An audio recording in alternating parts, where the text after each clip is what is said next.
I'm Kiko Adato, a scholar in residence at Harvard's Mahindra Humanities Center. And I'm Michael Sandel. I teach political philosophy, and we co-chair this seminar. And we've been holding this seminar now for 10 years. The seminar's name is Art, Political Culture, and Civic Life. And today's topic is Rethinking Race and Identity Politics. And what we hope to do in our discussion is go beyond the fractious discourse from different political sides, especially about the word identity politics, and look more deeper and from a more philosophical basis, a political basis, a historical and cultural basis. What do we mean by identity politics? What are the bases of solidarity, of loyalties? How do we reconcile individualism with group identities? And I want to introduce the group who will kick off the discussion first. Randy Kennedy, longtime professor at Harvard University's Law School. And he's written many, many books and articles. And the latest book is Say It Loud, Race, Law, History, and Culture. And Randy will kick off the discussion, followed by a panel of 3 respondents, and then we'll open it up to the general group. Sharmila Sen is editorial director of Harvard University Press, and her latest book is Not Quite Not White. And she has lived and worked in India, Pakistan, Bangladesh, and has written about post-colonial literature, racism, and immigration. Adriana Gutierrez is a member of the faculty of Harvard's Romance, Languages, and Literature department. She teaches on a range of topics. She's one of the jewels of Harvard in terms of a teacher, teaching about history, literature, politics and culture, immigration, and a particular interest in feminism and Latino women in the US. Valerie Imparato is an artist and lawyer. Her art inspires dialogue on issues of faith, immigration, race, feminism, and the situation of the oppressed. And she is currently the director of the Office of Civil Rights at UMass Boston. So Randy, please begin. Thanks so much. I look forward to an interesting discussion.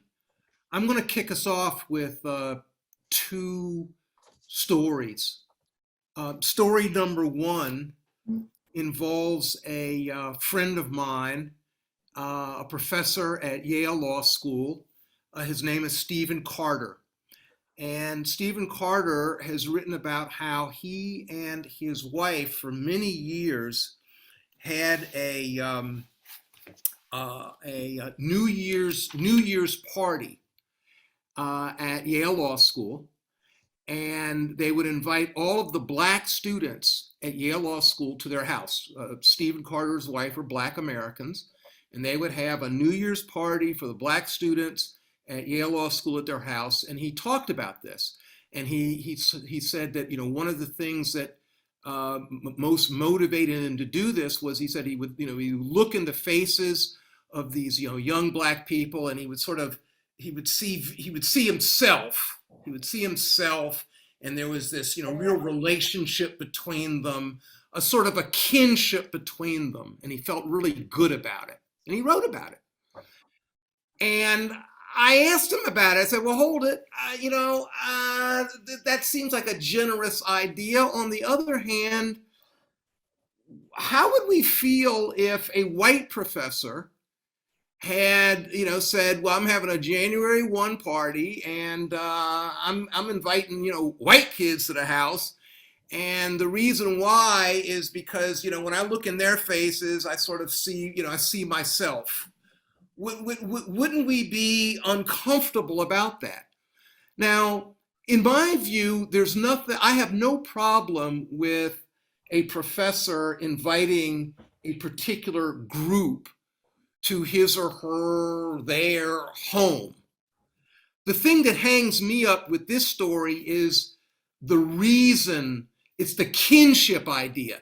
If Stephen Carter had said, well, I reach out to the Black students because after all, the Black students are marginalized in various ways, or, you know, something of that nature. If there was some redistributive aspect, I wouldn't have a problem.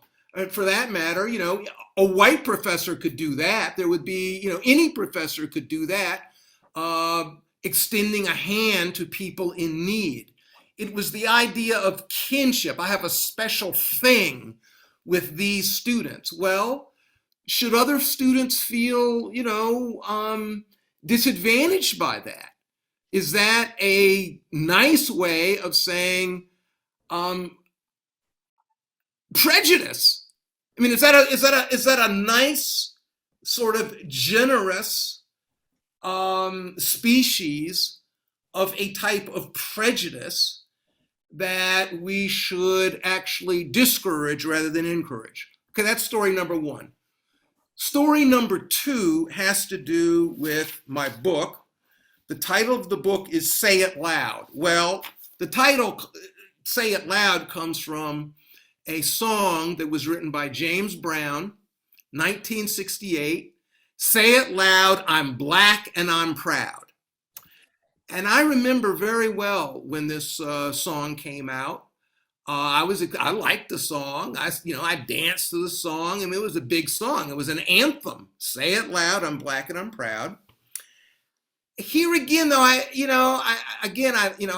love James Brown. I love James Brown's music. I like this song. But again, isn't there a problem? I mean, I certainly don't want anybody, I certainly don't want any black person to feel bad because of their race. Nobody should feel ashamed because of their race. On the other hand, should anybody feel proud because of their race? I mean, pride, racial pride. Isn't there a problem? And, pride, again, pride, isn't it a vice? Isn't there a vice sort of laden in here? And here I'm going to mention two other people that figure into this, and then I'll subside. One person is the great Frederick Douglass. Frederick Douglass said once that the only excuse for pride in individuals is in the fact of their own achievements. If the sun has created curled hair and tan skin, Douglass observed, let the sun be proud of its achievement. He didn't say, where do I get off being proud? Another black person has done something, great. They should feel pride. Why should I feel pride? Douglass had a very strong individualistic streak in him, which I like. And I'm going to contrast that to another person, a person who's familiar to us, and a person with whom I've been arguing about these things for a very long time. In fact, this essay began in an argument in a restaurant with Michael Sandel so many decades ago. Frankly, I can't even remember. I know it was several decades ago. But Michael Sandel talked once about the unencumbered self. And he criticized a certain sort of, what he said to be, he portrayed it as a certain sort of thin liberalism. This idea of the free, independent individual who seeks to be free of custom and tradition and inherited status. And he called this the unencumbered self. And he was putting it down. He didn't like the unencumbered self. I like the unencumbered self. That's what I embraced. I'm trying to, that's what I want. The unencumbered self, because I see the encumbered self as a self that is under the thumb of tradition, under the thumb of history, under the thumb of custom, under the thumb of these various tyrannies as I see it. And so I like the idea of the person who is unattached, who is resisting of various sorts of imposed kinships, whether that be the kinship of race, whether that be the kinship of the nation state, of patriotism, whether it be all of these sorts of ascribed, imposed obligations. Now, that's enough. I'll stop there and, see what other people have to say about those stories or the ideas that are implicated by those stories. Thank you. Thanks, Randy. Sharmila.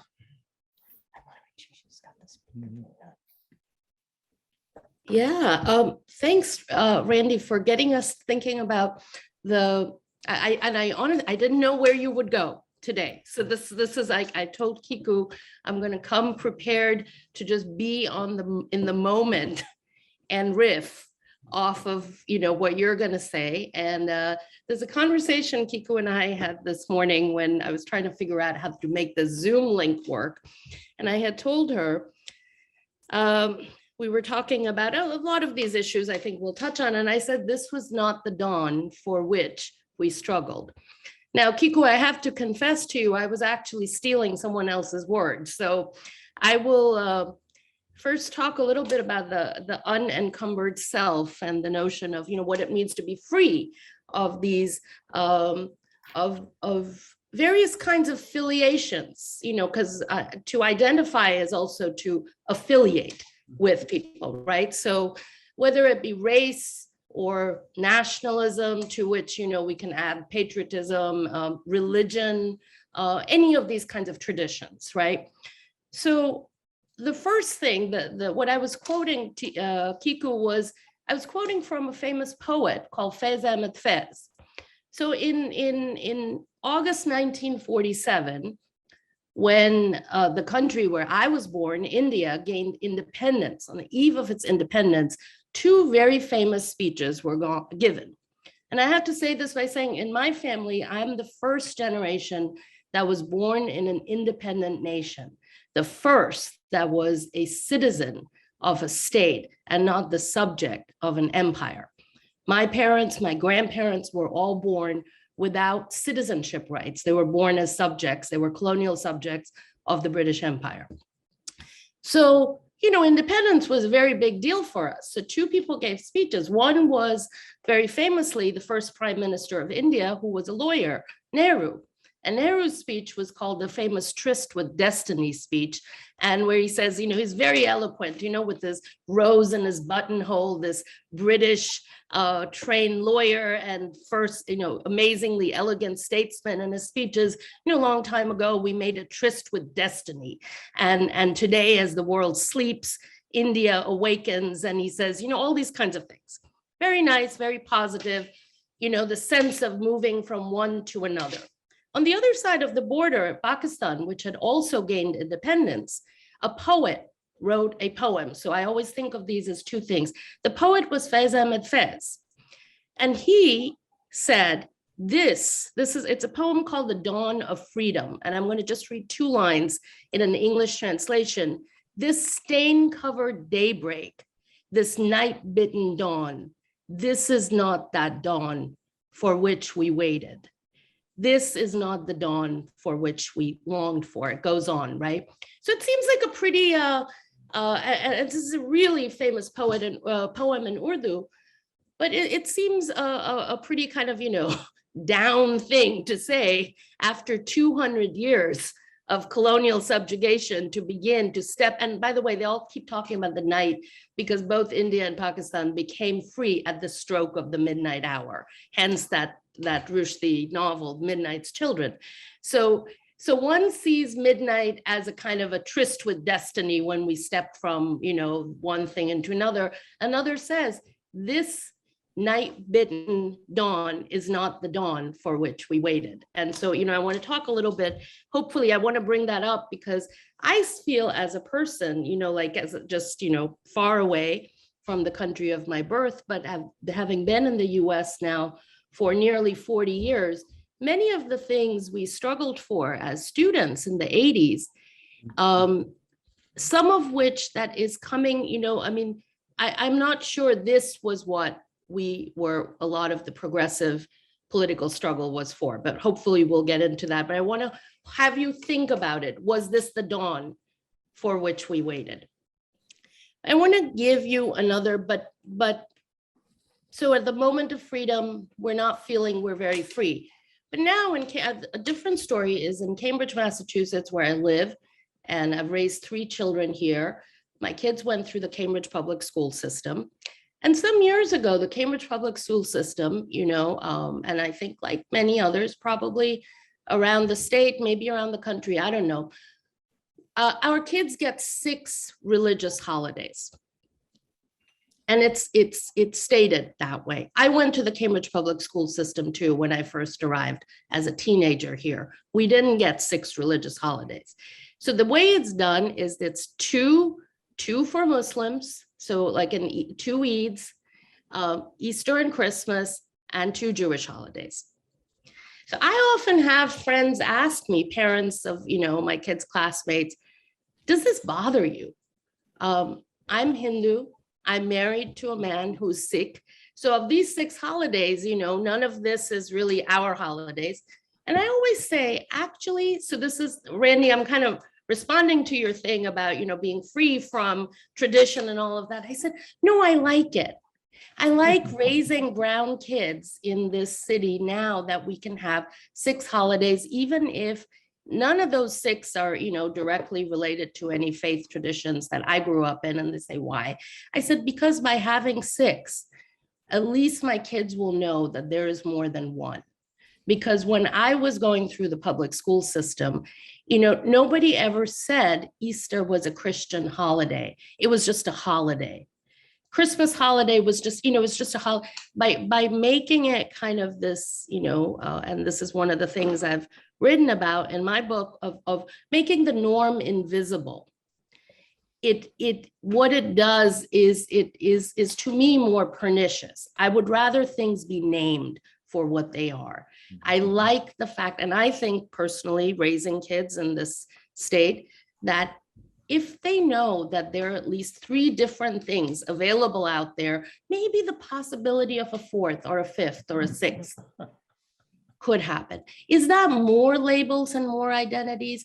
Do we not like that? Does it go against sort of an American idea of secularism, which is of course one that I've always felt uncomfortable with, because it seems to me to be defined kind of on a notion of absence of religion. And I came from a tradition where it was really about the state's equidistance from all. So, which is to say, of course, in the country I grew up, we have a religious holiday coming up every week because we got lots of religions, so lots of bank holidays. So it's a joke. This is why Indian government never gets any work done, because we like it. But the state's way of dealing with religious identity has not been to say, we just won't talk about it, is to maintain equidistance.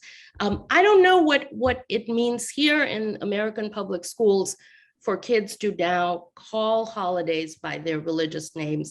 And if it's messing kids up, or if it's difficult for those who don't have their holidays represented in those 6. And I'd love to hear from people who might have young kids or students who are dealing with, because this is one way in which identity comes into our lives, right? Through what the school holidays are. Adriana. Thank you, Randy and Sharmila. I think you've raised very important issues. What resonates with me is that when we talk about identity, there is a public side and an individual side, and they are both in constant fluidity and back and forth, but sometimes they are in big contradiction with each other. As an individual, I may have the luxury of choosing my identities, but in a social spectrum, I may not. People will see me and will categorize me as something that maybe I'm not. People make racial and ethnic and linguistic assumptions all the time based on our appearance, on our last names, on whether we talk with an accent or not an accent, whether we seem educated. Race and class are embedded in our personality. That's why fashion is so important. That's why hairstyles are so significant. That's why when we speak, people will learn something about us. And some of those things are really beyond our control. Like Sharmila said, in the case of entire nations, sometimes their citizenship is out of their control. In many countries, it is. So, for example, now being Ukrainian feels like a really important thing for the people who call themselves Ukrainians. Whereas before, where there were less tensions or no war, maybe patriotism was something that people may or may not have chosen as one of the highlights of their identity. The same with gender. When basic reproductive freedoms are attacked or threatened, then I feel that as a woman, I have to really defend that identity and rally with my kinship to protect those. As a Mexican, the same thing. So some identities may come more relevant as things change.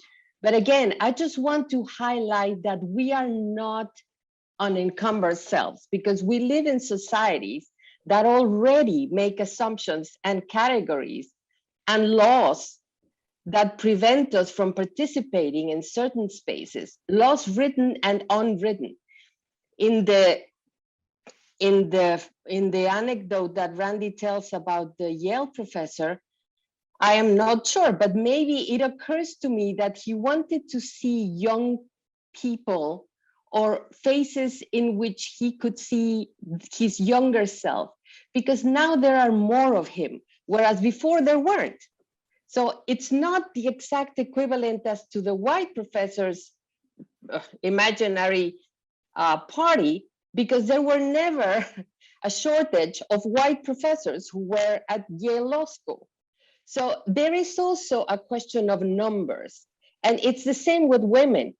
You know, we applaud so much that there are, you know, women on the Supreme Court, because there were, at some points there were none, and then one, and then two, and then three. And that's a great thing. So it's also representation of our multiple identities and the way in which they interact with policies and politics that have a very public side, and I may not choose which identity people are reading me through.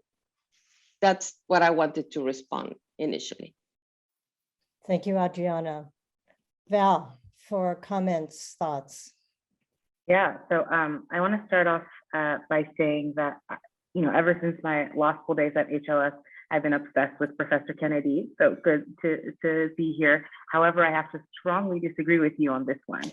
And here's why. I'm really on Adriana's side about this.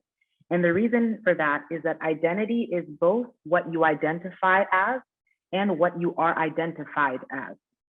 Identity is not in a vacuum. It's not just this personal thing like Adriana was alluding to. And I think that this can be represented in a few quotes, a few simple stories. So one of them, especially for the Americans in the room, you might remember O.J. Simpson and the O.J. Simpson trial. O.J. Simpson, when he was still popular, and this popular football player who was kind of the friendly, unthreatening Black guy, right, that white people liked, said a very famous line. He said, "I'm not Black, I'm O.J." You know, kind of alluding to the idea that, you know, he didn't want to be just categorized as this Black man. Who he is O.J. Simpson, right? Not part of this just part of Blackness. And that's kind of why he was embraced by the white public. O.J.'s not doing that great these days. And I would like to posit that part of that is that the exceptional Black man, the individual Black man, is a very fragile thing. You're very easily flipped back into these categories. Another quote is my mother. So I'm originally from Haiti. I was born there. My parents spent their whole lives in Haiti, and my mother always says she didn't know she was Black until she moved to the US. She had no idea. And the reason for that is when you are in a country where everybody is Black, right? Or 95% of people are Black, Blackness is not an identity. Your identities are based on other things. They are based on your shade of Blackness. They are based on your education level. They are based on your gender, et cetera, et cetera. And I will say that that has also been my experience throughout my life. Until I went to college, I only went to international schools where everyone was every race of the rainbow, every religion. It was kind of this weird post-racial utopia. And it wasn't really until college that I was like, oh crap, I'm Black, and that means certain things in America. And then the third example that I'll give is this constant kind of mini argument that I have with my husband about his race. He is Southern Italian, I like to say fresh off the boat Southern Italian, thick accent, the whole thing. He's not Italian American. And, I view him as white. I view our daughter now as biracial. And so we have all these conversations about what it means to be white and whiteness. And Southern Italy has traditionally been oppressed by Northern Italy. So in the story of oppressed and oppressors, Southern Italians are the oppressed usually. So we have this conversation. What I always say to him is, the reason you're white is if we get stopped by the police in the United States, you and I will be treated very differently. And so outside of what you identify as or the way that you view your life, you are identified, right, as Adriana was talking about, by others in this certain category and through this certain lens. So I just want to posit that to Professor Kennedy that I don't agree with the idea that there is such a thing as the unencumbered self, and with the idea of identity as a personal choice. Whether or not we want to, buy into this kinship or distance ourselves from it, like O.J. Simpson tried to, it exists because of our societal context, and it exists in different contexts. And so being Black in America requires a certain kinship that being Black in Haiti does not. Thanks, Val. Randy, responses? On the question of personal choice, I agree with what you just said. That's right. People take a look at you and you don't have anything to do with, the perceptions of people, or you have very little to do with the perceptions of people. People get signals and they act accordingly. So that's right. We all have various, identities imposed upon us. That's a social fact. I agree with you. I don't dispute that. I guess one of the things I'm wrestling with, and I've been wrestling with for decades, and I'm still wrestling with, because frankly, I'm schizophrenic on the topic. I do think that we have a choice. I don't think that there's any social fact that makes us do anything. Even in the worst of circumstances, we actually have a choice. There are people, for instance, who have chosen death rather than, let's say, enslavement or something. I think we always have choice. And so one of the things that, is in my mind is, okay, so what choices do I want to make? I agree with you about, again, the social fact out there. If I walk into a room, people are going to say, hey, that dude's Black. No matter, whatever I put down doesn't matter. That's what they're going to say. But there's still the question of how should I respond? And here I must say, I've gone through my life with ambivalence. At Harvard University, if there's any student group that comes to me and says, we're a group of Black students and we are interested in law, we'd like for you to be the faculty, the faculty advisor for the Black Pre-Law Association at Harvard University. What's my response? My response is always, sure, absolutely. Mm-hmm. And, if somebody asks me to give a talk, and let's say that I start talking about the Montgomery bus boycott of 1955, mm-hmm. I start crying. I start crying when I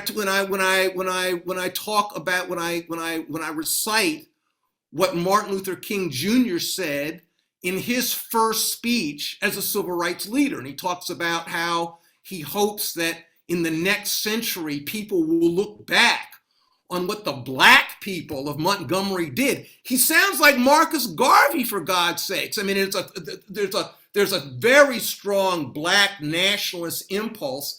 It's very beautiful. It grabs me. I go that way sometimes, but I also have this counter feeling that grabs me sometimes about, well, what about other people? What about white people? Just suppose, let's put the racial shoe on the other foot. If white people said this, how would I feel? And I don't think that there's, by the way, I know that there's, is there a difference? Or, there's more white people. White people haven't been oppressed in the same way as Black people. I understand that. I also think, however, that it's useful to put the racial shoe on the other foot game, because I think that has a certain disciplining effect that I think is somewhat useful. In any event, those are some of my responses to my colleagues thus far. Good. Could I ask Randy a question? Yeah, please. I have two questions, Randy. Well, one of them is about whether pride is a vice. Mm-hmm. Your criticism of James Brown. And you're suggesting that it is. I agree that pride can sometimes be a vice, but I think Frederick Douglass and you are wrong to suggest that pride in one's own achievements is an unqualified virtue. In fact, I would say that today, at least, pride in one's own achievements is more pernicious than pride in being Black, because pride in one's own achievements fuels the idea, an idea that is rife in our public life and destructive. It fuels the idea that the successful deserve their success, that the rich are rich because they are more deserving than the poor. So would you agree that pride in one's own achievements can be a vice, perhaps a more pernicious and corrosive one than pride in being Black? Yes, and I accept your comment as a friendly amendment and am happy to revise my comments in light of it. By the way, I definitely agree with, these people, I made it on my own. Are you kidding? No, nobody makes it on their own. Somebody fed you when you couldn't feed yourself. Somebody sent you to school. Somebody, there are a million things that we all stand on the help of others, our intimates and society. So I agree with you. And, I definitely don't want to be one of these, all hail to me because I made it on my own. No, we're all been people who, are lucky. You're lucky enough to have been born with, a brain that worked, functionally. Some people are unlucky that way. Parents, et cetera, et cetera, et cetera. So yes, I agree with that. What's your second? Well, my second is related to the concession that you just made, which is what you've just said makes you seem now much friendlier to the encumbered self than your first proclamation. And so my second question, in a way, follows from the observation that you just made. I suspect that the people you and I most admire are not people who think of themselves as unencumbered selves, but to the contrary, we admire most, you and I'm talking about, the people who are richly and complicatedly unencumbered selves, situated selves. I'll offer two examples. You clerked for Thurgood Marshall. You admired him, you've written about him, you have a chapter about him in your book, Say It Loud. You would not, by any stretch of the imagination, would you describe Thurgood Marshall as an unencumbered self? In fact, Not at all. Not at all. And in fact, the stories you tell about him and his storied humor draws and plays upon and expresses his situated, rooted identity as a Black man. Isn't that true? It is true. Thurgood Marshall was a great race man, and the people who I have most admired, certainly the Black Americans whom I've most admired, have been what, Black folks anyway call race people, race men, race women. And these were people who fought, and I was raised that way, by the way. And not only was I raised that way, but it's not like I was raised that way and I got away from it. No, it's still with me. I mean, listen, you are an ambassador out here and you've got to act in a certain way. You've got to do certain things. You have got to advance the race, okay? And that was just drummed into you. It was not, it was just sort of expected. And the people who I most admire have that. And I admire that. But, and here's where, I would accentuate and underline your word complicated. Because, I admire that, but I worry about certain aspects of that. So, I'm a race man. I want I want what's good for Black people. I'm also a member of the world community. If I spend all of my time, and I could, if I spend all of my time trying to advance the interests of Black people, well, what about other people who need help? What do I do? Do I say, well, you better go see your folks. You better, y'all better get y'allself together. I'm working for my people. What do we, my people? Who are my people? Is it just Black people? If it's not, then, how do we suss that out? So, I think that's right. We're all part of various communities. And I simply I think we're at a moment where, especially if you're in a marginalized community, there's a special, you got to be for your people. And I think that has the effect sometimes of encouraging a certain narrowness, a certain parochialism, a certain chauvinism, frankly. And that's what I want to be, that I want to be real. I'm worried about those features. Sure. I see the force of that. But now you've elaborated and qualified your view. So it's not really, after all, that you like the unencumbered self.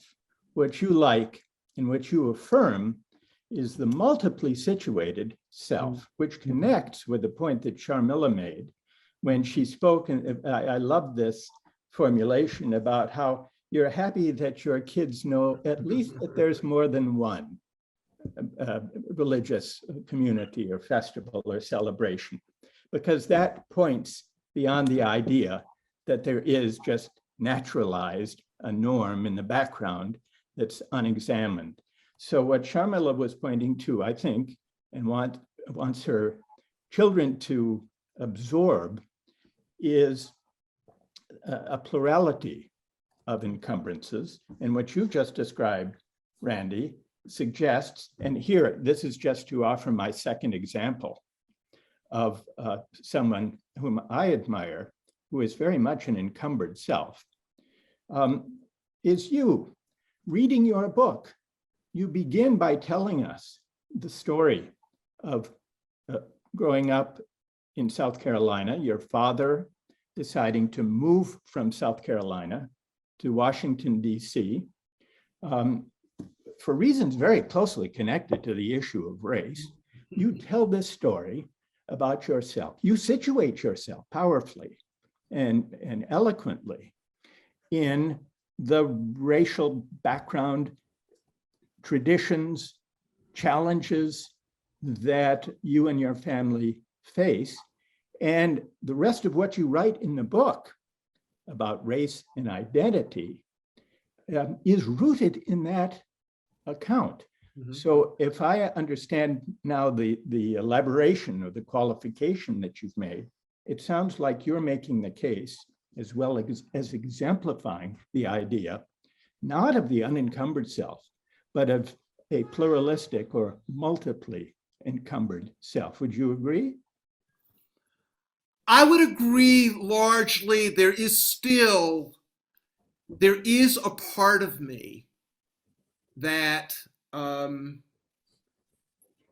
there is a strong libertarian impulse that I've always had, and that I want to, and I kind of want to still nurture. And it's the impulse to want to. It's the strongly individualistic impulse that wants to leap outside of all that exists. And that is there. It's there, but it's misdirected and it doesn't fit with what makes your writing and thinking so distinctive and compelling. So I would suggest. Okay. You can live without it, Randy. Go ahead. I want to turn back to a point, Sharmila on mute, because a point that Sharmila made just touched on, which is the progressive agenda behind or informing what we now call identity politics. And from my understanding of what you're suggesting is this idea of multiply situated selves, that we are complex identities, we have complex identities and loyalties. There are many things that make us who we are, as Michael terms multiply situated. But take us back to the early days, which Randy does feature in his book, the early days of liberation movements, emancipatory movements in the United States, for example, civil rights movement, women's movement, the progressive agenda that was laid out then, and in what ways does identity politics as we understand it now, or as we battle about it now, or as we see it instantiated in the universities and in corporations, in what way does that differ from the progressive agenda?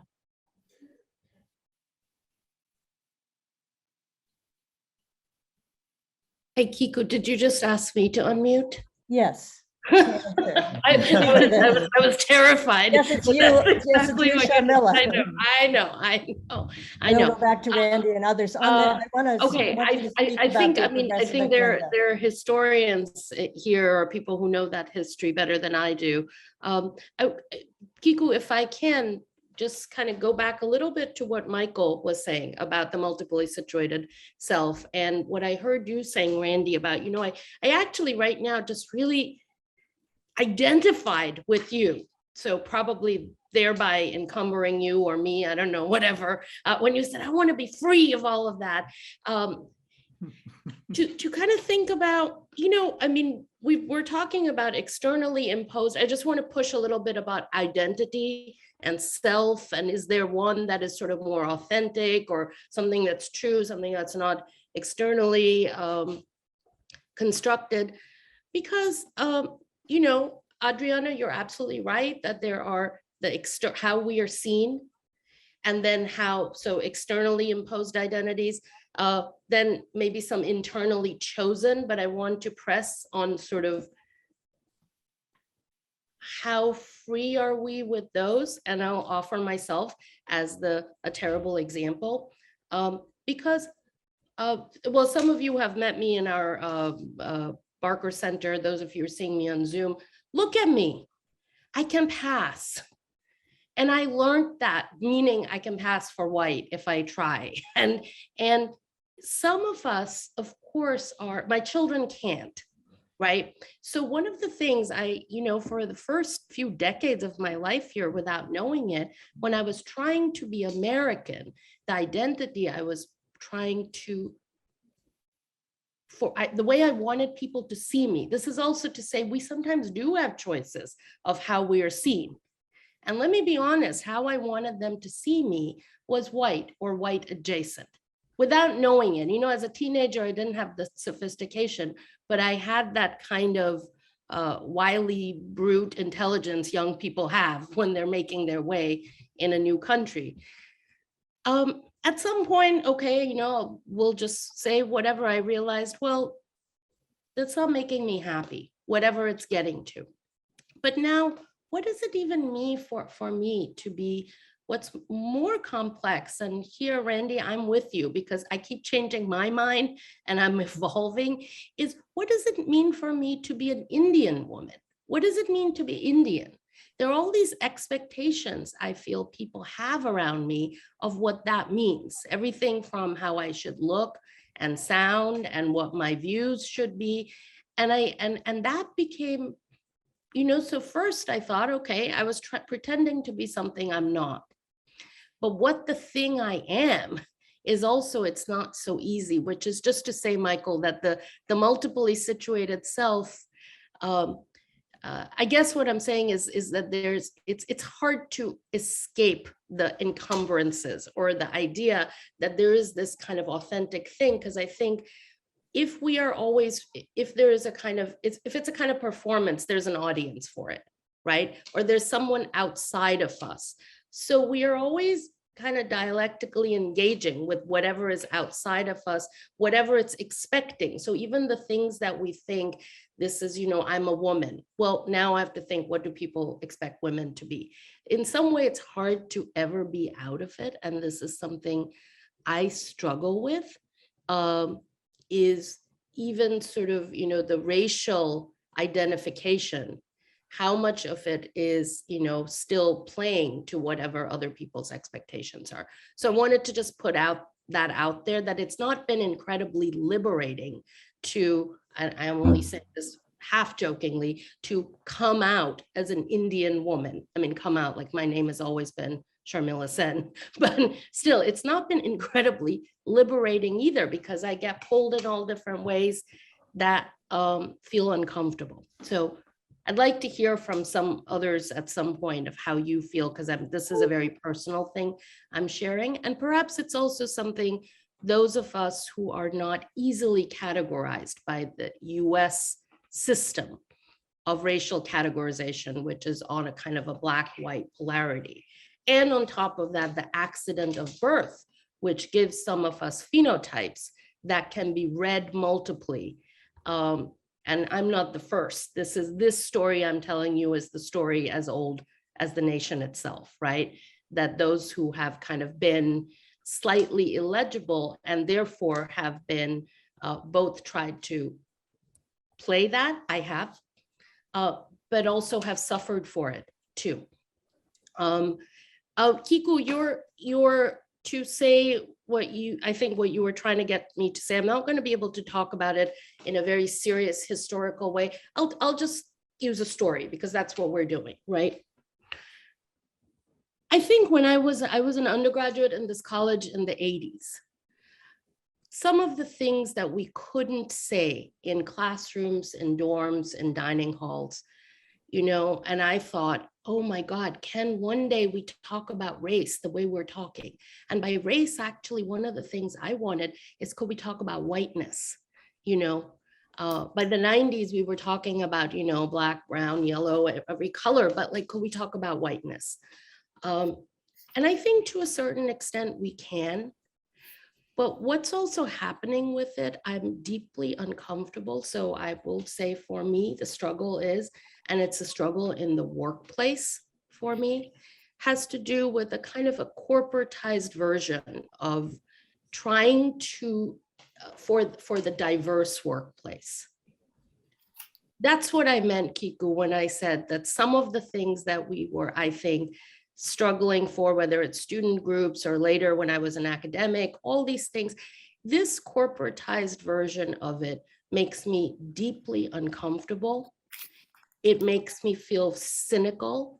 So I feel like, you know what, the 18-year-old me wishes we could talk about. Now that we are talking, part of me wants to kind of close my ears and go, I don't want any of this. I don't want this. I'm always the person, and this is a, Kiku and Michael have always, you've told me that this is our dinner table conversation. So I'm taking you absolutely seriously, and I'm sharing this hopefully in confidence or whatever with all of you. I feel so uncomfortable whenever I am being pushed to, I get into a lot of arguments with my colleagues, most of whom are white, about the diversity intern.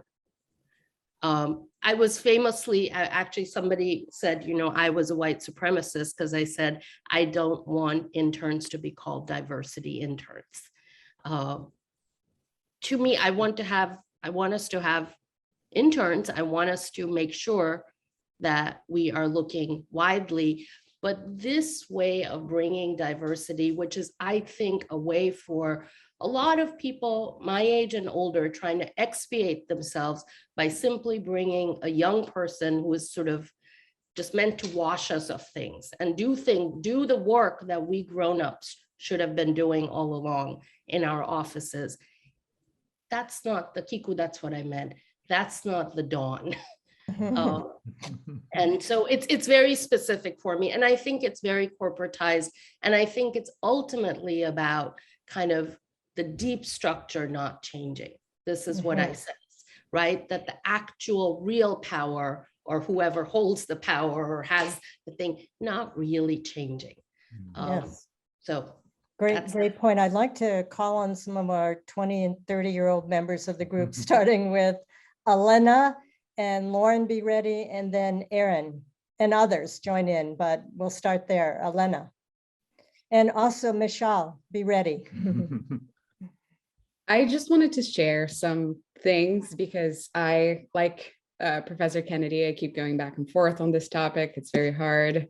But just from my experience, I'm probably, as you can see, I'm actually wearing a Yale Law School thing right now. I'm at Yale, and the most newsworthy school in the moment. And I am part of probably around 6 or 7 affinity groups, technically.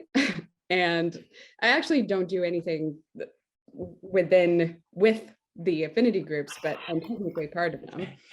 And what happens often to me, for example, is that the school administration or whoever will often pair me with people for alumni, the networking, or someone to tell me about the school or whatever. And what always happens is they pair me with a Black person, regardless of any other characteristics. And they're like, okay, here's this person you should talk to. And oftentimes I don't even like I don't like the person. I have nothing in common with them. In fact, we think drastically different things. And, you know, I appreciate, there's a part of me that appreciates the effort to find some instance of connection between me and the person they're introducing me to. At the same time, there's a part that feels a little bit like an erasure, as if, you know, I have to connect with someone because they're Black, and that we're going to be, I feel like there's a little bit of an assumption that we're going to hit it off because we're both Black, and that's cool. I think it's really cool that they're Black and doing the same thing that I am, or something like that, that I can, you know, the representation aspect of it is meaningful. But the connection aspect is a little more flimsy, I would say. And I think it's also perhaps a missed opportunity for other people that I might have some things in common with that will never be paired with me, because there's this first assumption that dominates the stage. The second story I wanted to share is about, I had a piano lesson this weekend, and the professor was wonderful. She's a white woman, but like, you know, left wing. We really hit it off. I really liked her. And at one point I noticed, I told her that I'm Brazilian, and because I was going to play a Brazilian piece to show her. And she was like, oh yeah, it's so funny, because in the other place that I like study or something like that, everybody keeps bringing these Brazilian pieces, but all these white people wanting to play Brazilian pieces, it's crazy. And I was like, I think she's trying to show me something that she understands, that it might be inappropriate for people to take these pieces as if it's their own. But at the same time, I thought like, oh, what's the problem if they like it? A part of me is kind of proud of it, you know? Oh, some white guy from Alabama loves a Brazilian piece of piano and really wants to play it, you know? A part of me is like, oh, go for it. I love that.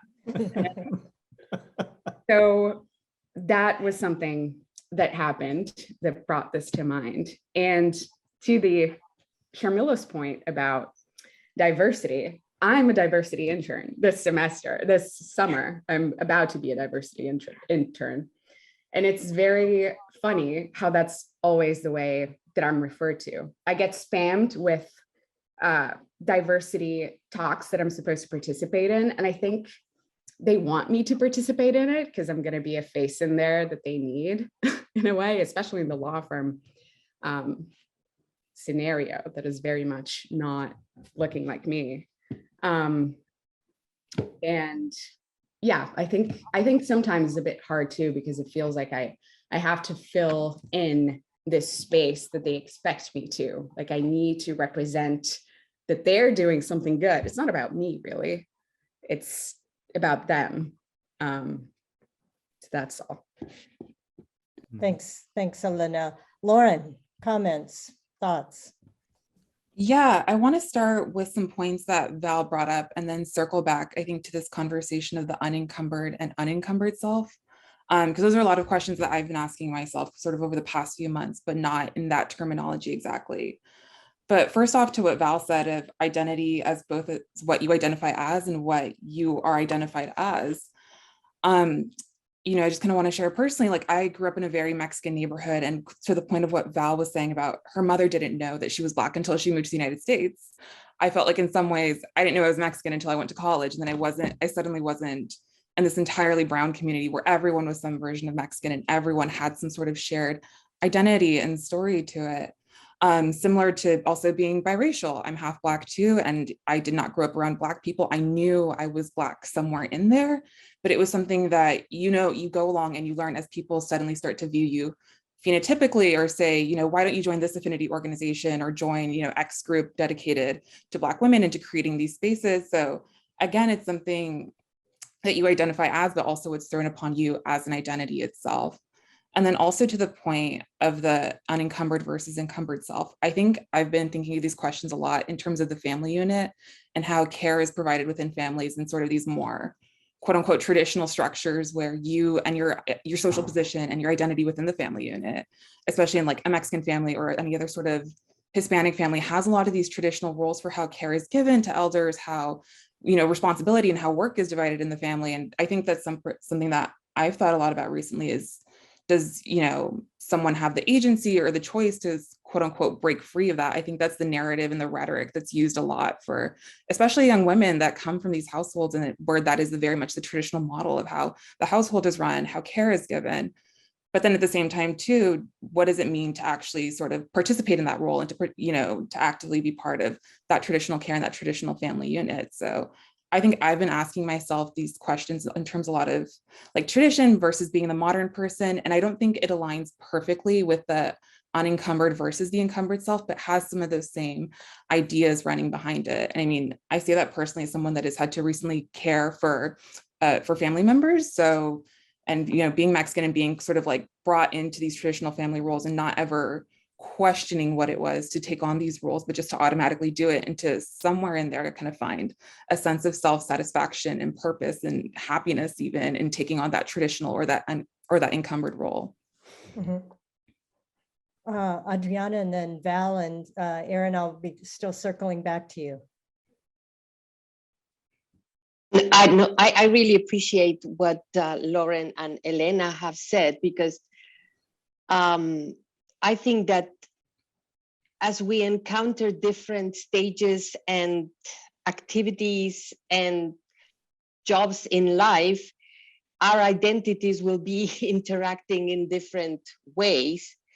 And there are things for which I really have no answer, or I'm not sure how do I feel. To go back to Sharmila's personal examples, when my kids were babies, I would take them to the playground and people actually asked me whether I was the nanny. So that was something, it didn't particularly offend me, because it really showed me how Mexican women are seen. So I, as a Mexican woman, I said, well, I mean, I was sort of the nanny, I'm the mom, but and it did not offend me to be personally identified as a nanny. To me, it was more of a window of what this culture, this society, how they see Mexican women. And it pained me not because of me, it pained me because of all Mexican women. And it's to go back to Randy's point of whether we identify with every single person who looks like us. Sometimes I do. And that is really, I have a, big burden of representation, in that sense that, when something bad happens, when there's like a killing or a mass shooting or something, I really pray that it's not Mexican, that it's not Latino, because I know that in the minority, socially vulnerable, not me, but the group to which I belong in by extension is vulnerable. And then I feel a kind of kinship identification and pain to see Mexican, Central American immigrants labeled the way they are, treated the way they are. Of course I do. Does it mean that, that I wouldn't feel that if they were African immigrants? Of course I do. So I think that in a way, making us visible or making our identities feel vulnerable makes us connect, in opposition to what Randy said, that, oh, I will only take care of my little group. No, I think it really connects you to other vulnerable groups, because then you know what's the position in which they are in. And to go to the corporate, which is complicated, I think that the problem, I mean, my daughter works in corporate, and they see a mix in her, but they cannot point out which mix. So they always ask her whether she's Brazilian, because they see a lot of things in her face. They cannot, and she's always the diversity officer, the diversity recruiter, and also because she speaks Spanish. So I think that there is a danger in labeling people or in assigning them with very strict labels. But here, I think that the problem is the rigidity of those categories. In academia, I think that the problem is more and less complex. In my own classroom, the issue of diversity and inclusion has been raised more with the issue of pronouns. So gender identities, which again, for someone my age, is new. And what I've noticed in the classroom, at least, is when you are open to all pronouns, and I start by recognizing the natural binarity of Spanish, and that it's something that we have to put on the table. And if someone is not comfortable with that binarity, to express it so that we can make people comfortable, just simply that. That opens up a door to students, and that feels like they can be heard. and I make a special, I take the opportunity to really include them in the inclusivity that they can also bring and problematize for all of us, whether we are non-binary or not. So I think that in general, the so-called progressive agenda is not a one-size-fits-all. And I do think that when it is aimed really at making people that they belong where they are, then it's a good thing. And if you want to create little bento boxes and put people in their category and silo them, then it's not productive. But I think that it's an important decision. And I don't think that we can call the progressive agenda, again, like a one-size-fits-all. Thank you. Thanks, Adriana. Val, and then Aaron, and then Krish. So many good points being made. One thing that I want to kind of touch on, and also as a small aside, Adriana, the whole nanny thing is the reason I took my husband's last name, because I knew that, probably traditionally we would name our children, give them his last name, and they, it's mixed bag what they're going to look like. And so I took his last name because I was not going to argue with their schools about whether or not I was their mother. So I would have the same last name as him. But I think that, to Elena's point and to Lauren's point,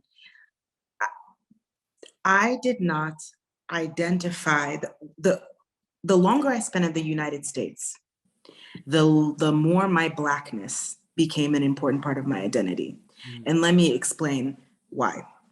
Because, I'm originally from Haiti. I've moved all around the world. I've lived in Africa. I've lived in lots of different places. When I first came to college in the US, being Black was not a huge thing to me. In fact, I didn't understand a lot of African-American people and this kind of Black pride thing. I had the very similar experience to Elena, where I was being matched with African-American people for lots of things that I had nothing in common with. Culturally, I grew up way closer to many white European cultures than African-American cultures. Being Black and being African-American are not the same thing. And so I was like, I don't know what you're talking about. I haven't grown up this way. I haven't listened to this music. This is not even the main language that I grew up speaking. But the assumption and the reason that you get grouped with Black people and with African-American people is the assumption that your life experience in the United States is most informed by your Blackness. So that even if you have other things in common, the thing that is most pervasive about your life in the US is that you're Black. And even though that was not true at all for me when I was 18, it is very true now that I am 33 and have lived in the US that entire time. And so when I was the diversity candidate and when I was matched with somebody who was African-American and I was 18, I had nothing in common with them and I didn't understand that. And things about me haven't, my background haven't changed, but now that I am 33 and the amount of time I've spent in the United States, my Blackness is the pervasive thing. So yes, I am also a woman and I am also an immigrant and I am also a mother and I am also, lots of things. I'm also a wife, but the way in which I'm treated and the thing that pervades in my life on a daily basis, because I live in the United States, is my Blackness. And I think that's very important, something that Sharmila said earlier on about passing, right?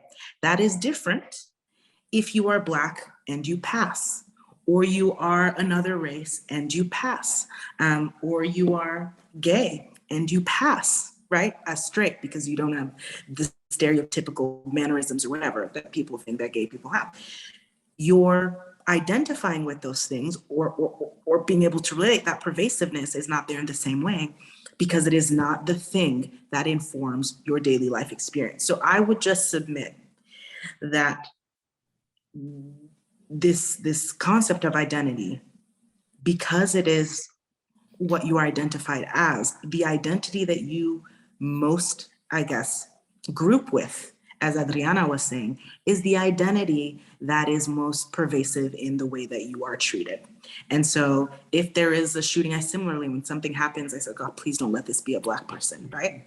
I am the Obama kind of Black, right? That's just the truth. I grew up very privileged. I didn't experience a lot of the things that we're talking about, like oppressed Black people in the United States. However, that person, the shooter being Black, the thief being Black, the murderer being Black, is going to inform the way that I am treated and my daughter is treated. And that forces me to have this kinship. And so I submit that when your friend was saying, oh, boy, I see these young Black people, it makes me think of myself.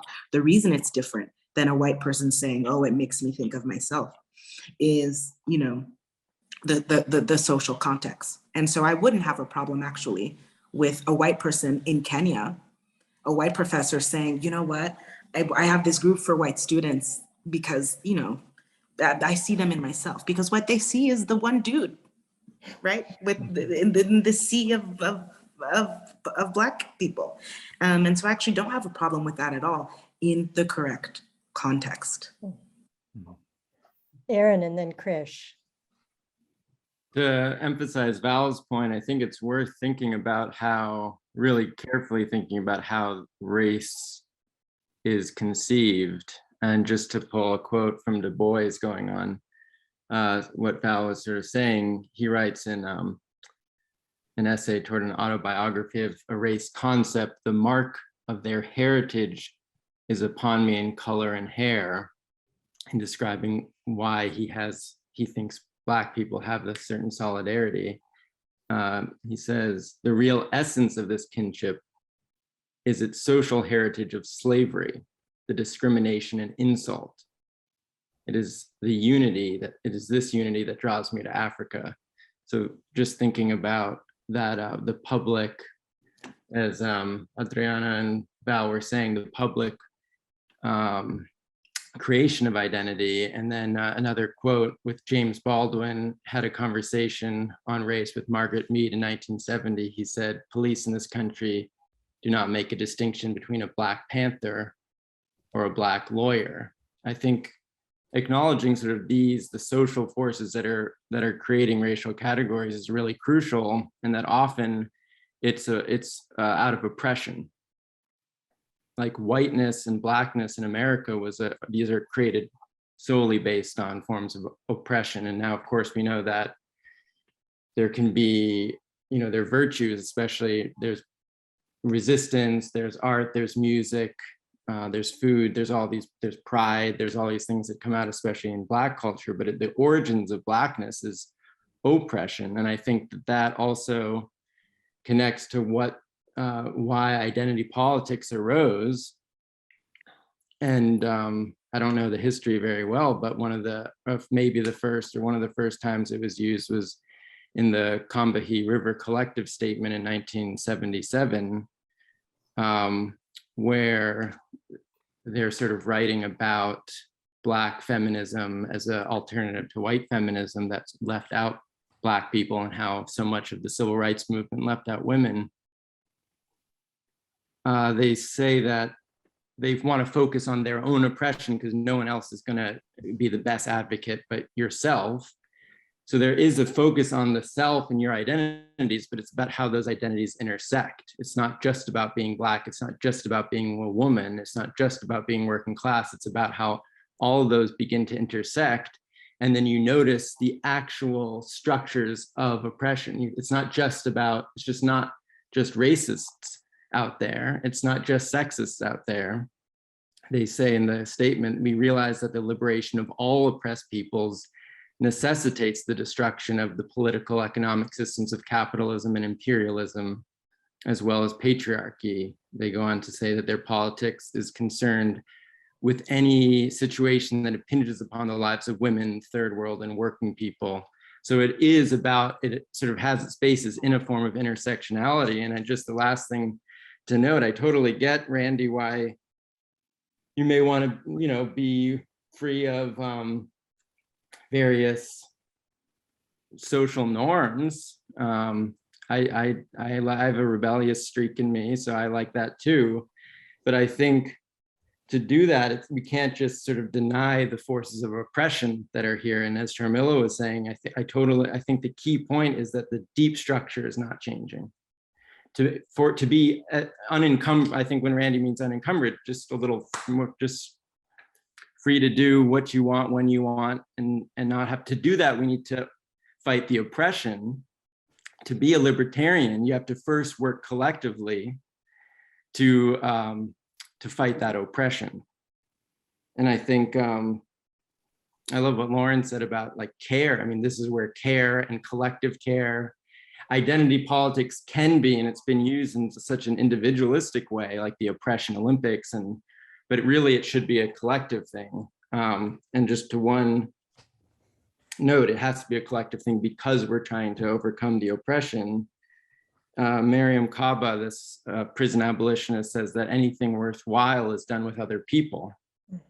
And she also doesn't like self-care because that's it focuses on the self. She says we need collective care. So I think to have Randy be the rebel hipster that he wants to be, we really need to be, working together for a little while. Great points. And it's perfect to turn to Krish, who's a pediatrician, former wonderful student of mine. Krish, your thoughts? Thank you, everyone, for the incredible conversation. Professor Kennedy, when you brought up the story of the professor reaching out, it hit like viscerally. I've had those moments of connection with teachers and with students. Just that internal feeling, and it sort of makes me think about sort of the biological nature of that connection as well, but like just that real visceral feeling of I feel connected, that kinship you spoke of, just really when you said that, it hit. I can remember a number of times in my life when I felt it. In fact, I'm at a training this week in a context of a place where there are not very many South Asians. In fact, there are 2 of us out of the 100. And it took us 4 hours to find each other and to find out our stories. And I think I want to elevate something that I've heard from a lot of people, Val most recently, that it's a really contextual dependent situation, right? I don't always go say hi to every Indian person in the room, but when there is 1 out of 100, I am curious. I am interested as to how we both got here. And so I think it is contextual dependent in many ways. I also think it's an evolving situation. I think about it evolving both in our own lives, as many of y'all have presented, but also over time in generations. Like I think about my best friends are Indian and Pakistani Americans named Thomas Joseph and Omar Amir. And if you look at my name, I tell you that had we been in a generation before, in another space or country, we may not have been best friends for many reasons.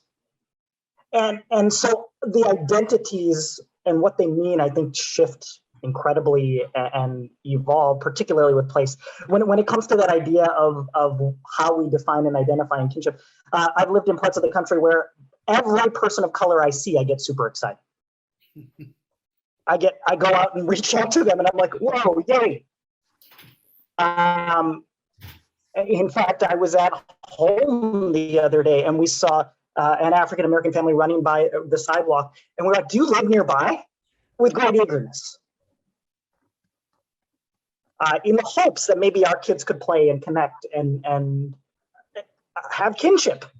It's a powerful thing, kinship. And yet, I do think these things involve in the way that like Tommy Omar and I have become good friends. But also to Sharmila, Professor Sen, your point, when you brought up the point about calendars, I live in Minnesota now. We're probably 20 years behind Cambridge in a lot of things. And so I looked at the calendar of our school and this is what it said. And if you open it, you'll see a note in the top right corner. And it's actually very timely and cool. And it says the 2022-2023 calendar has 3 new holidays. And Eid, Rosh Hashanah, and Yom Kippur. I grew up in Minnesota where those 3 holidays were not part of my calendar. In fact, per what you all have said, the only holidays were just the holidays. And I did not identify with any of them. So I do think that this sense of kinship, this sense of identity is an evolving thing. It may take our children's time and time beyond that. And then the last thing I'll just say is, I think this matters so much for our children's identity. I've had a lot of conversations about children and race over the last 3 years with patients and with my own children. A lot of conversations, and I think it just so matters that they find kinship wherever they go, however they interpret that to me. Thanks, Gwen, and then Michelle.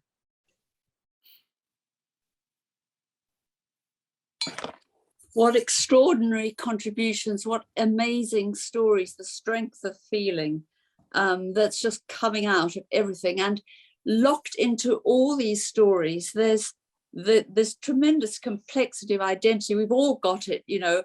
I was born a white child in apartheid South Africa, you know, wife, mother, woman, friend, lonely person in a workplace. We all speak so passionately about our complex and fluid identities, but I so sympathize with everybody here seems to some extent to want to escape.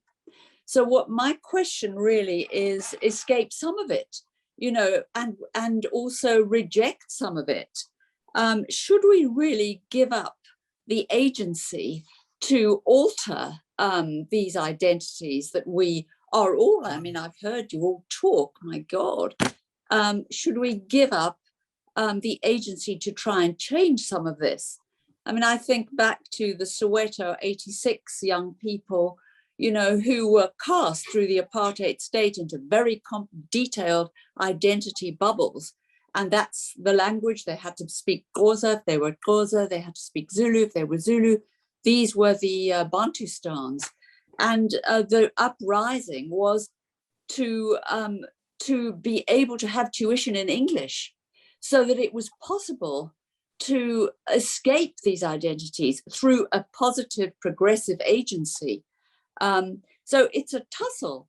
And I think particularly now when we're in this kind of world which is, you know, makes light of rationality and is increasingly populist all over Europe, you see. I mean, look, we've had Le Pen and Macron in battle last week. I think when you see the rise of this extreme irrationality, of course we are, and we want to be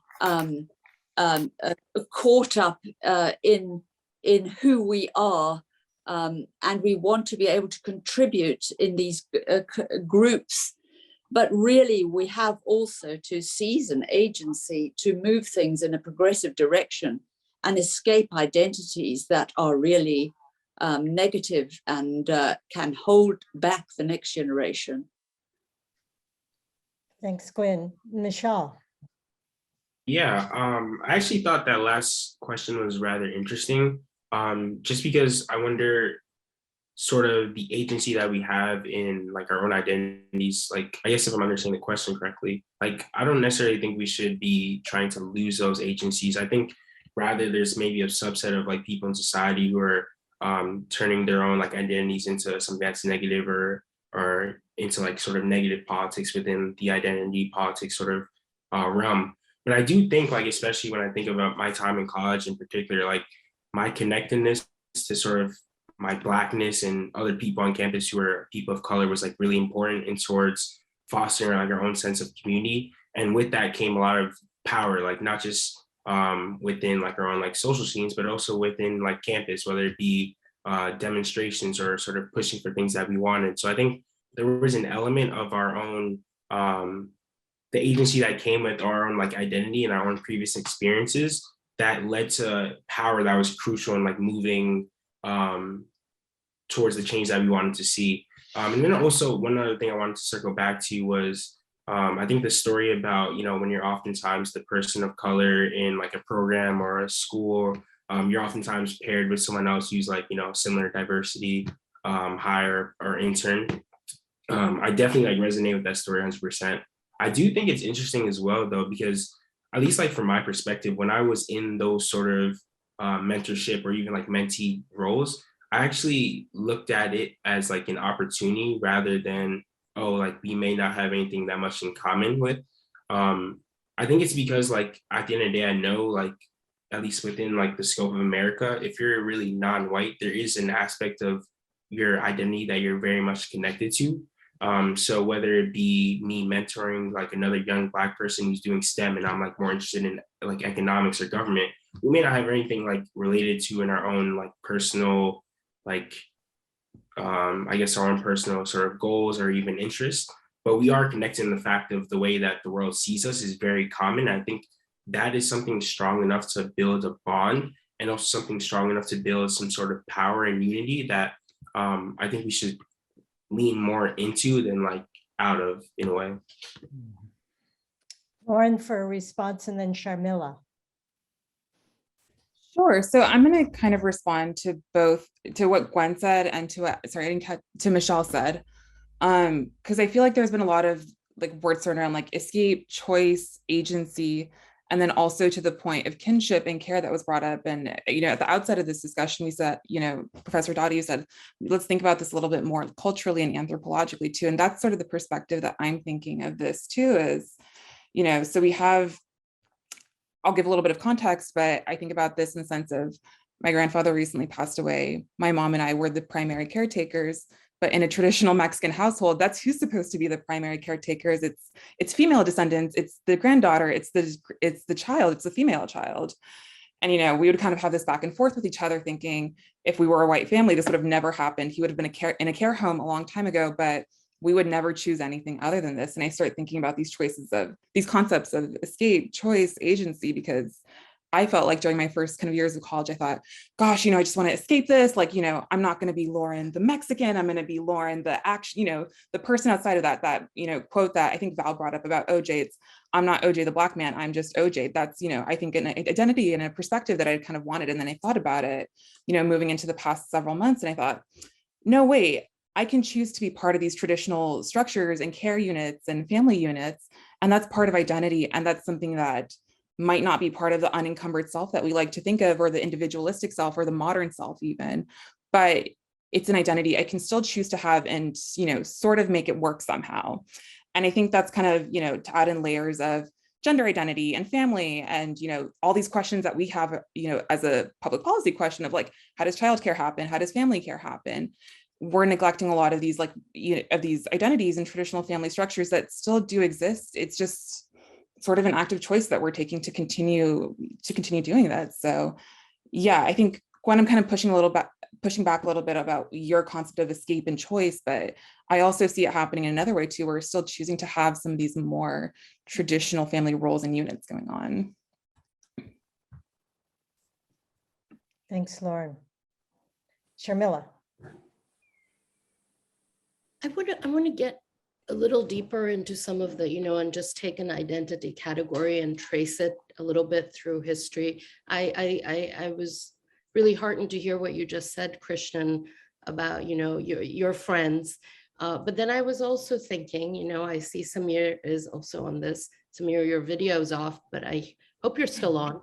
So you could say that, you know, by kind of standard current American university campus labels, you have a Subramanian, a Dayal, and a Sen, South Asian. You know, when I lived in South Asia, I didn't know I was South Asian. Actually, I didn't even know I was South Asian until I came to the Harvard campus as an undergraduate, which is around when this word was taking off. And it's a CIA term. It's not an endogenous term to the subcontinent. It's a term that's rooted in the Cold War when the CIA was, it's a strategy and tactic term.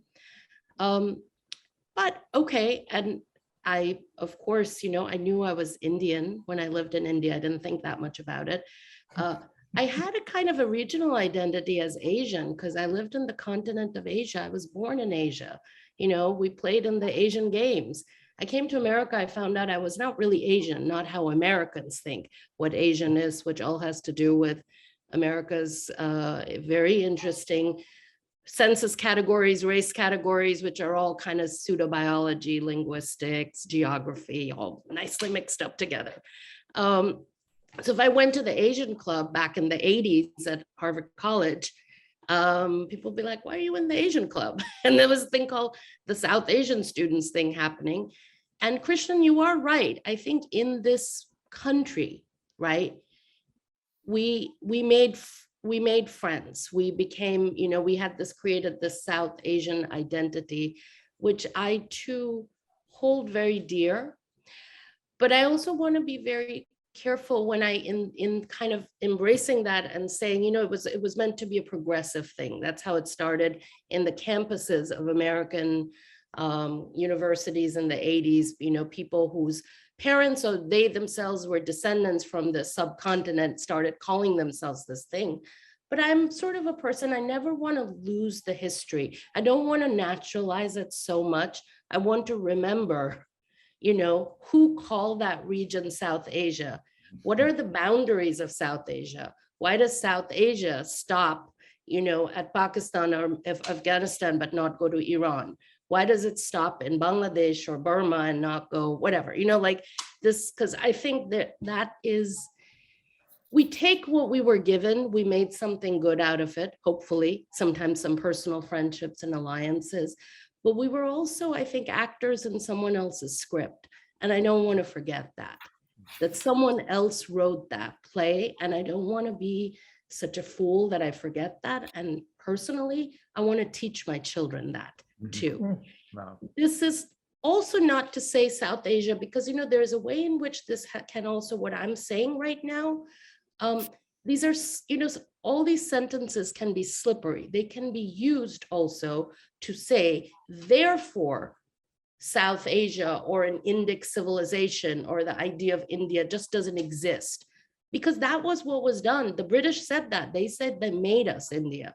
There was no such thing until the colonizers came, and there are scholars now sort of saying, no, there are other civilizational things that might actually connect Krishnan to Samir to Sharmila, but they're complicated, and they're our histories that have our regional ties, or even global ties, but global ties where the story is not being written simply by, say, the American script. So I guess what I'm trying to say, I think it's a fantastically American thing, and I do not reject it to call myself South Asian today. It was not a thing that came to me naturally, but I also don't want to sort of forget a generation or two down the road what its history was, because the history is not exactly as clean as celebratory as I think it pretends to be. Gloria. Wow, Sharmila. So deeply appreciating being able to participate, listen, and absorb a lot of things that I'm just getting a lot out of it. I really resonate with how when we're raised or by circumstance, we are ambassadors of who we seem to represent to the other. And then we realize it's also to ourselves, right? Who am I showing up to be? And I do remember that time when I said, I didn't even know I was particularly Korean, but now that I am in college, I guess I'm not going to identify as that. I'm not going to have to represent Koreans and be successful to represent Koreans. I'm just going to be myself. And then I was also really, now I'm thinking how thankful I was to Kiku when she wrote my recommendation letter to the law school. And I had said, I'm an Asian American woman or something like that. And she said, how about being Korean American rather than a generic, that category of Asian American. And it really brought home to me the specificity of being Korean and actually how I take pride in that. And I think to Randall's point of the pride in a culture, I think is more from going against the shame rather than the excess pride, to say that I have value rather than I have no value in a culture that suppresses, right? Oppresses and dominates. And the way that I really heard Gwyneth's share, this is what I heard anyway, is that how we do have agency to move beyond the oppressive parts of our identities or cultures and structures. And that even as we own, for example, like as a parent, we have tremendous power over our children. And I have subconscious patterns. I have seen how I act out my patriarchal or sexist or ageist or whatever the paradigms of oppression. You know, they say like the root of all oppression is childhood. As some great therapist that I studied with said that, and I was like, oh my God, it's true. That's when we literally have no power. You know, we're utterly dependent. And then like from that, there's a lot of the things that we have to outgrow. But as we outgrow that, we see how it's easy to perpetuate the structures of oppression and all the intersectionalities of that.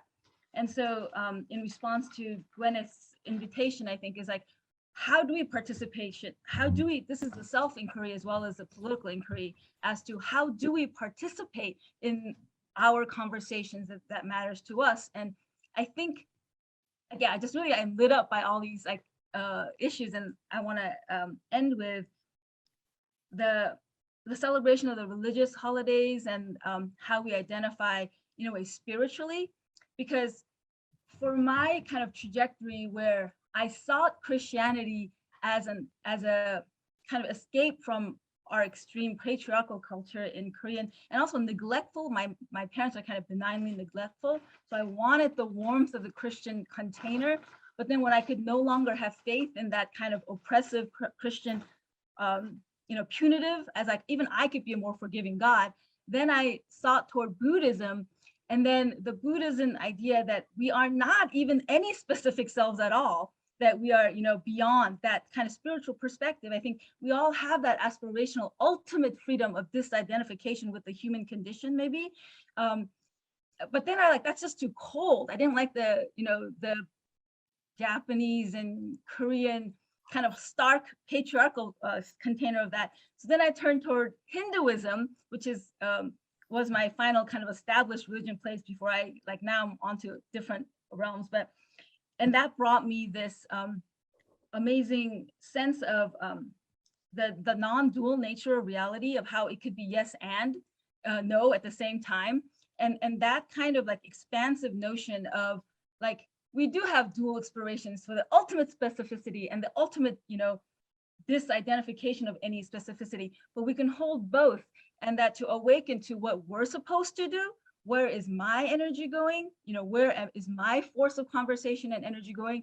Is that individual, in a way, it's an individual but non-individuated inquiry, and that the source of how we are acting in our social cultural space should be informed not by just the conceptual abstractions of conversations and of local, heat of the moment of things, but rather connection to what is supposed to come through us. And that is like how I'm answering these questions of what do I identify with, and how do I move toward action in the specificity of the moment. Thanks, Gloria. Samir. Thank you, Kiku, and thank you all for such a wonderful, enriching conversation. I was really deeply moved on the one side by Randy's arguments. And on the other hand, I also deeply resonate with this desire to find kinship with other people with whom we can identify. So there's that deep sense of ambivalence that I also share with Randy. What I wanted to do, I hope you'll forgive me for bringing up something which might seem churlish to bring up at this late stage in the conversation. I'm thinking about the fact that I was able to see my doctor's notes about a visit I had with him, and he identified me as white. And I didn't know how to feel about this. I don't think of myself as passing as white or whatever. It's maybe I should think about it more carefully. But I was kind of disturbed by that at the same time as feeling ambivalent about it. And then I was thinking about the fact that this identification is actually very mobile. So if you think about Ozawa versus US in 1923, Bhagat Singh Thind was deemed to be inadequately South Asian to qualify as a minority. He was identified as Caucasian. And since then, there's been a movement in which brownness has been only too fixed. And so I was thinking about the kind of the fixity and the tokenism that now brownness sometimes occupies. I was thinking back to what Helen was saying about tokenism. And I was thinking that sometimes this kind of fixed Asian American identity is actually used to deprecate other identities. For example, Black people are seen as being inadequately like the model minority Asians. So I think it's maybe a little churlish to bring this up now, but sometimes the pernicious aspect of identity politics is that it divides the minorities themselves. Cool. I'm going to jump in. Aaron, I see you, but I just can't resist. Samir, remember Thind v. United States, that famous Supreme Court case. Bhagat Singh Thind is identified as Caucasian, but not white. And for those of you, it's a citizenship case. It's because the road to citizenship, naturalized citizenship was open to white people. And that's why Thind is trying to prove himself as white. And what's interesting is he's Caucasian, but Caucasian is not white enough to become a naturalized citizen of the United States. And it is like the Ozawa case too. I mean, so you're right, Asians are doing this, but I think the context is important. Why these Asians at the early 20th century are going to the US courts trying to say legally I'm white, because it's about citizenship and this nation's naturalization laws, which won't change until the 1950s. And until 1985, I think South Asians are not recognized as being a minority legally on the census, right?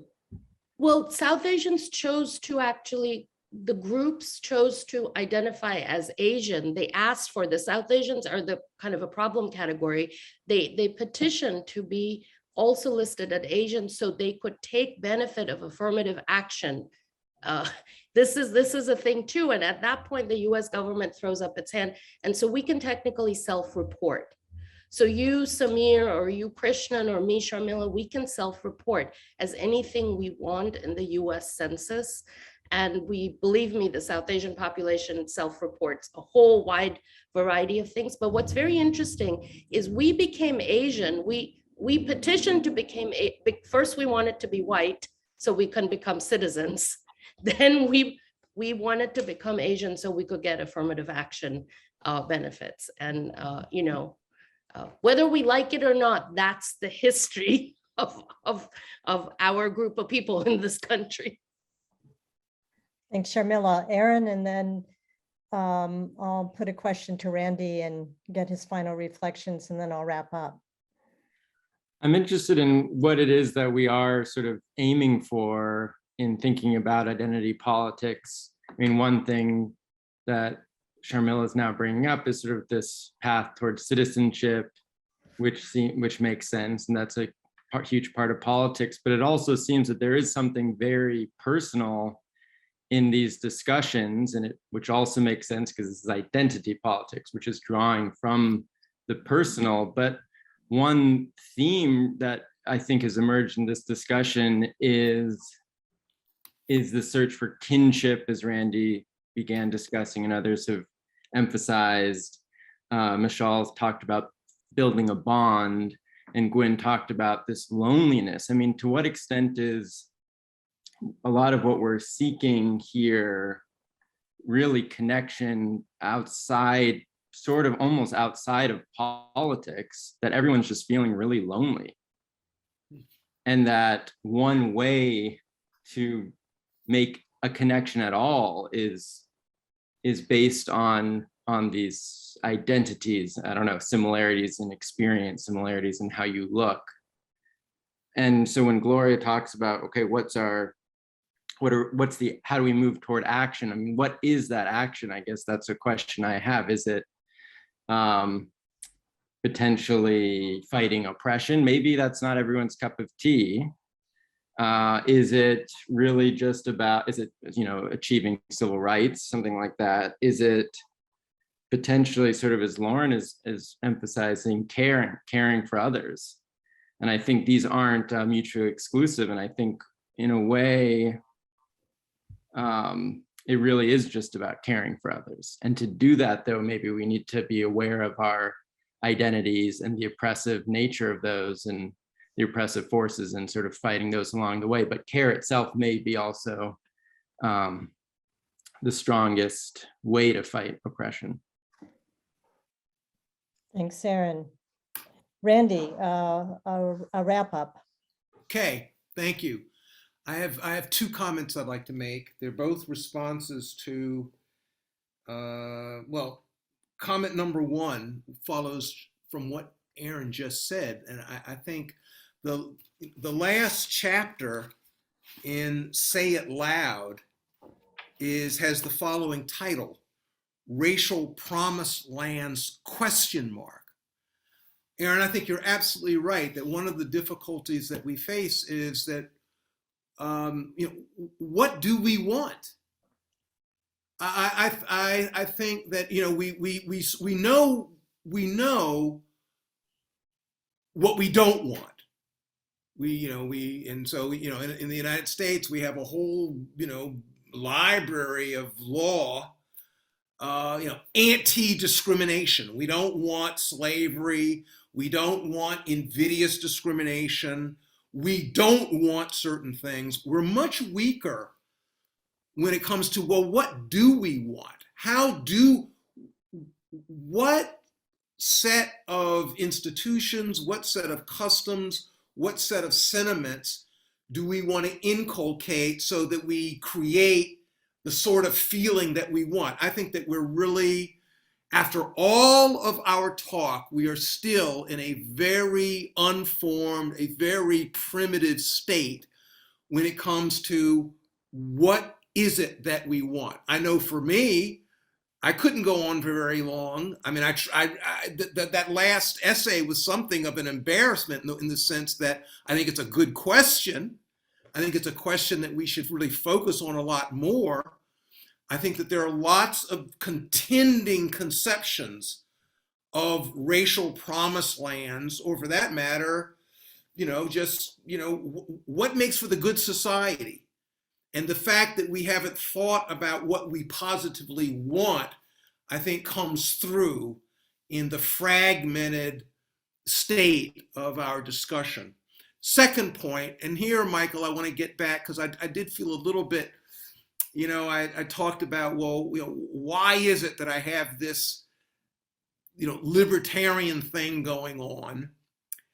And I think that I've been thinking about, well, why? And I think that there is a reason why I hold on to it. And it has to do with something that we have not much discussed during our, this, I think, wonderful discussion. But one subject we have not talked about is the relationship between identity and thought. And I think that there is a very strong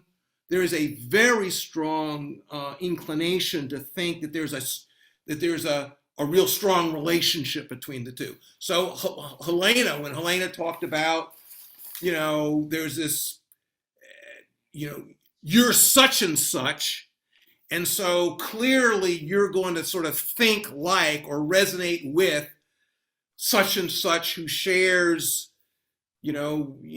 aspects of your identity, or even shares your language, shares your socialization. We see this all the time. We see this, so-and-so was brought up Black and poor in America, and so we want to make assumptions about how they'll think. Well, good grief, we have enough evidence that should have cautioned us against that over determination.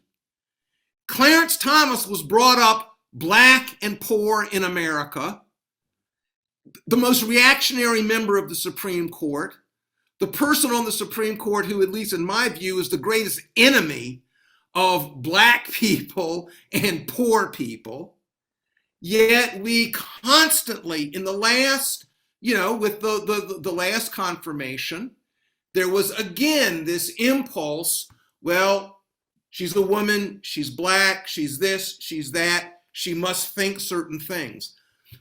In the intellectual sphere, above all, that's the place where I really want to caution against the idea that, racial identity, socialization is going to mean something for the way in which someone thinks. It's that context, above all, that I really want to try to, frankly, escape notions that would otherwise cabin us.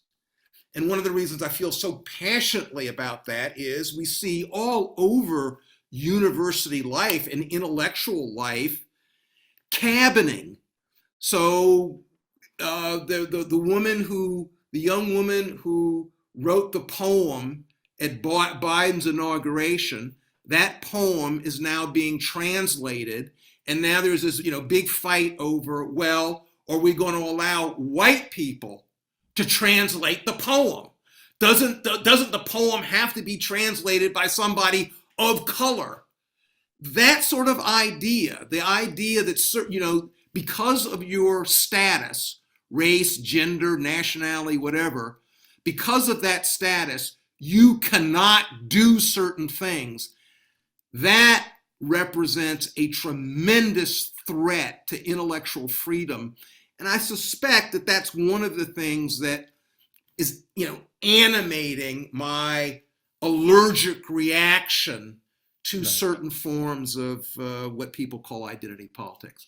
Thank you all so much for letting me be part of this, and I've really enjoyed it. And thank you, Randy. Thanks, Sharmila and Adriana and Val, and all of you for participating. I wanted to just say a few words in conclusion.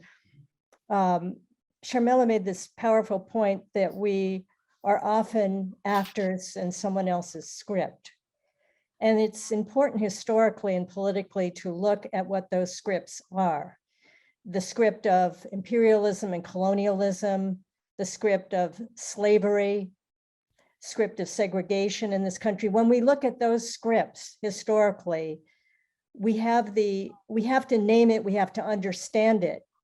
The idea of, and I was speaking to Randy about this earlier, the oldest category in the census and the oldest category in the law, the unchangeable category in the United States is white.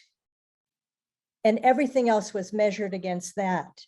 And I was thinking as a radical idea, if I were to eliminate in terms of an emancipatory moment in our language, one word, that would be the word. I would examine it and say that word has done no good for us in the United States. Everything else was compared to it, as people mentioned in immigration law, trying to be white, or Randy, you have examples in your book and in your other books about this, how the law changed and how the law remained constant. So this idea of understanding the forms of oppression is really the first step in this liberating agency that all of us have talked about. That if we think of ourselves as multiply situated selves, then what we want to draw from those traditions is a form of agency that includes forms of solidarity, so that we don't fall into, as Randy was talking about, cabin